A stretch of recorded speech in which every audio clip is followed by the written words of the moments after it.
Good morning sir. जैसा कि आप लोग क्लासेस हम ले रहे हैं क्लास 12 का, तो क्लास 12 के तहत जितना भी टॉपिक बताए हैं सारे टॉपिक का रिवीजन करवा रहे हैं। तो उसी रिवीजन के तहत सबसे इम्पोर्टेंट चैप्टर हमारा है पार्टनरशिप फर्म। तो पहले हम बता चुके हैं आप लोगों को पहले क्लासेस वीडियो में पार्टनरशिप फर्म होता क्या है। तो partnership firm is a part of business organisation. Partnership firm जो होता है ये बिजनेस ऑर्गेनाइजेशन का एक इम्पॉर्टेंट पार्ट होता है। इसके तहत कहा गया है कि more than two person started firm partnership firm. जब दो या दो से अधिक व्यक्ति मिलकर किसी फर्म को स्टार्ट करते हैं तो वह फर्म मेरा पार्टनरशिप फर्म कहलाता है। एक पार्टनरशिप फर्म लीगल फर्म तभी कहलाता है जब पार्टनर्स के बीच एग्रीमेंट होता है। यदि पार्टनर के बीच हमारा एग्रीमेंट होता है तो उस कंडीशन में वो हर सिचुएशन में वह एक लीगल फर्म कहलाता है, क्योंकि एग्रीमेंट से ये डिनोट पता चलता है कि उस फर्म में कितने पार्टनर्स हैं। तो पार्टनरशिप एक्ट 1956 के तहत 1956 नहीं 1932 पार्टनरशिप एक्ट पास हुआ हमारा 1932 एक्ट।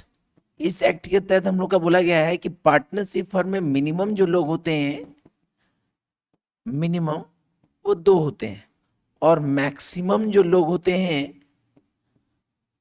वो 50 होते हैं। बैंक में जो लोग होते हैं वो 10 होते हैं। ये number of person partnership firm का है। तो पार्टनरशिप फर्म एक लीगल फर्म तभी कहलाता है जब उसमें एग्रीमेंट हो। अब प्रश्न ये होता है सर एग्रीमेंट क्या होता है। हम पहले बता चुके थे आपको कि एग्रीमेंट जो होता है,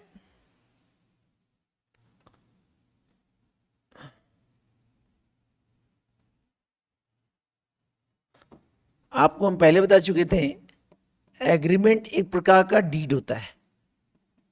एग्रीमेंट जो होता है एक प्रकार का डीड होता है जिसमें पार्टनरशिप फर्म से रिलेटेड सारी इंफॉर्मेशन को सबमिट किया जाता है, जिससे पार्टनरशिप फर्म में कभी भी किस प्रकार का कॉजेज भविष्य में ना हो।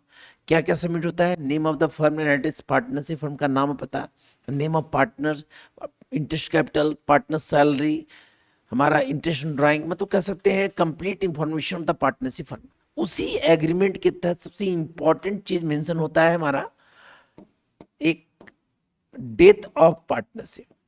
इसके पहले हम लोग चैप्टर पढ़ चुके हैं रिटायरमेंट, उसके बाद हमारा एक चैप्टर है डेथ ऑफ पार्टनरशिप। तो सबसे पहले प्रश्न होता है सर ये डेथ ऑफ पार्टनरशिप होता क्या है। तो डेथ मतलब आप लोग समझते हैं आम भाषा में मृत्यु, मर जाना, ठीक है। लेकिन पार्टनरशिप फर्म के तहत डेथ ऑफ पार्टनरशिप का कंडीशन क्या होता है? तो पार्टनरशिप फर्म में हम लोग जानते हैं कि एक फर्म लीगल फर्म तभी कहलाता है जब उसमें एग्रीमेंट होता है। तो जिसमें पार्टनरशिप फर्म में पार्टनर के बीच एग्रीमेंट होता है तो उस सिचुएशन में उसी कंडीशन में जिस एग्रीमेंट में हम लोग अटैचमेंट करते हैं, सारी चीज मेंशन करते हैं कि कौन कौन पार्टनर्स हैं, उसी कंडीशन में ये भी सबमिट करते हैं कि यदि किसी भी सिचुएशन में यदि किसी पार्टनर का डेथ हो जाए, किसी पार्टनर की मृत्यु हो जाए, तो उस कंडीशन में उसके सारे अमाउंट को उसके नॉमिनी पर्सन को ट्रांसफर कर दिया जाएगा। नॉमिनी मतलब होता है उत्तराधिकारी। उत्तराधिकारी जो उसके नहीं रहने पर उसके सारे कार्यभार को हैंडल करता है। तो पार्टनरशिप फर्म के तहत ये बेसिक सबसे इंपॉर्टेंट रूल है कि जब हमारा डेथ ऑफ पार्टनरशिप होता है तो एग्रीमेंट में पहले ही मेंशन किया जाता है कि यदि किसी भी सिचुएशन में किसी पार्टनर का डेथ हो जाए तो उस सिचुएशन में उसके सारे अमाउंट को उसके नॉमिनी को ट्रांसफर कर दिया जाएगा। अब नॉमिनी को ट्रांसफर किया जाएगा तो पार्टनरशिप में क्या क्या चेंजिंग होता है डेथ ऑफ पार्टनरशिप में? तो डेथ ऑफ पार्टनरशिप में सबसे पहला चेंजिंग होता है प्रॉफिट एंड लॉस। सबसे पहला क्या होता है? दूसरा होता है हमारा आपका गुडविल। क्या होता है सर? तीसरा हमारा होता है interest on capital. Interest on capital. चौथा होता है हमारा पार्टनर कैपिटल अकाउंट, जिसके तहत हम बनाते हैं रिवैल्यूएशन अकाउंट।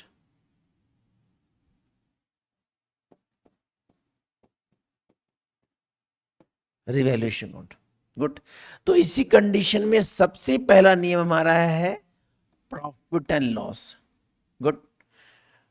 तो कह सकते हैं जैसे मान लीजिए हमारा ए, बी, सी और डी, ए, बी, सी और डी, सभी का नॉमिनी है, ए का नॉमिनी एक्स है, बी का नॉमिनी वाई है, सी का नॉमिनी जेड है और डी का नॉमिनी ओ है।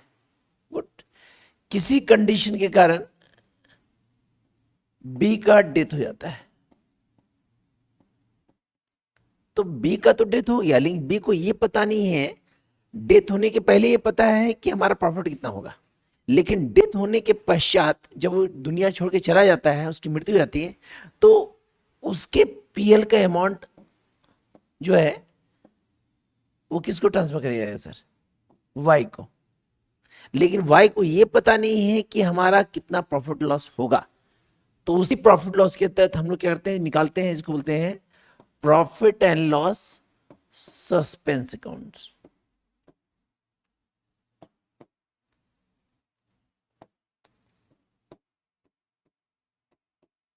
प्रॉफिट लॉस सस्पेंस, सस्पेंस मतलब होता है हिडन, जिसका अनुमान उस नॉमिनी को पता नहीं है कि भाई क्या हमको प्रॉफिट लॉस मिलने वाला है। तो उस कंडीशन में जब भी हम लोग प्रॉफिट लॉस सस्पेंस निकालते हैं, तो सबसे पहले कंडीशन ये है कि इसमें मंथ का यूज करते हैं। इसका यूज करते हैं सर, मंथ का यूज करते हैं।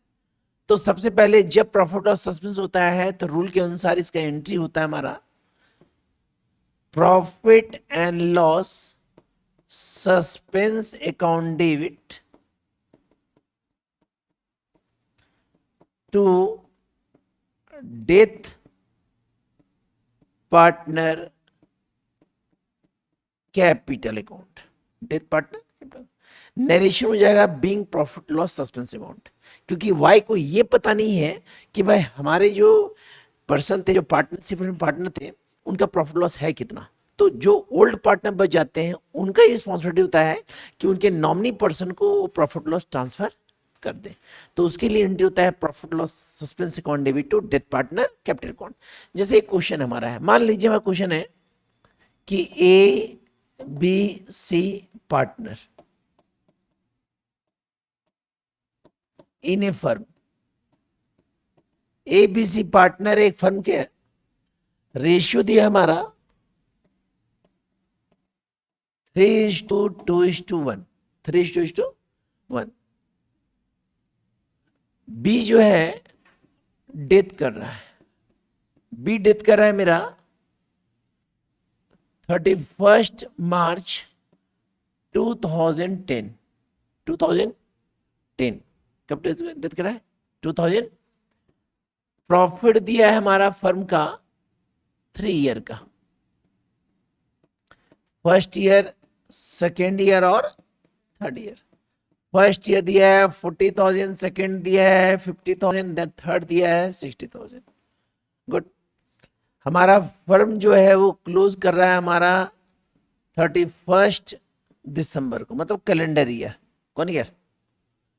तो यहाँ कैलेंडर है तो चलेगा जनवरी टू दिसंबर, फाइनेंशियल ईयर नहीं है।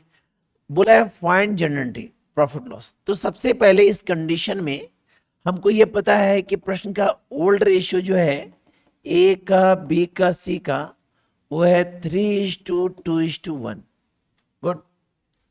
कंडीशन में सबसे पहले निकालेंगे एवरेज प्रॉफिट। आपको पता है इसका फॉर्मूला होता है टोटल प्रॉफिट बटा नंबर ऑफ ईयर। यहां हमारा टोटल प्रॉफिट है 1,50,000 और साल है 3, तो ये निकलेगा 50,000। ये 50,000 जो है ये फर्म का एवरेज प्रॉफिट हुआ। इस प्रॉफिट में से अपना हिस्सा कौन लेगा? बी लेगा। कौन लेगा सर? तो बी जब लेगा तो गौर कीजिएगा, बी डेथ किया है 31 मार्च को 2010। गुड। टोटल प्रॉफिट है 50,000। कितना है सर? 50,000। बी का जो हिस्सा है वो है कितना? 2/6। कितना है सर? 2/। और यहां पे डेथ किया है मार्च में, तो कितना महीना काम किया? जनवरी, फरवरी और मार्च। कितना महीना? 3/12। अब इसको काटेंगे तो ये 3×2=6, 2 कट गया, बचा 50,000 डिवाइड बाय 12, ये निकलेगा 25,000 डिवाइड बाय 6, 6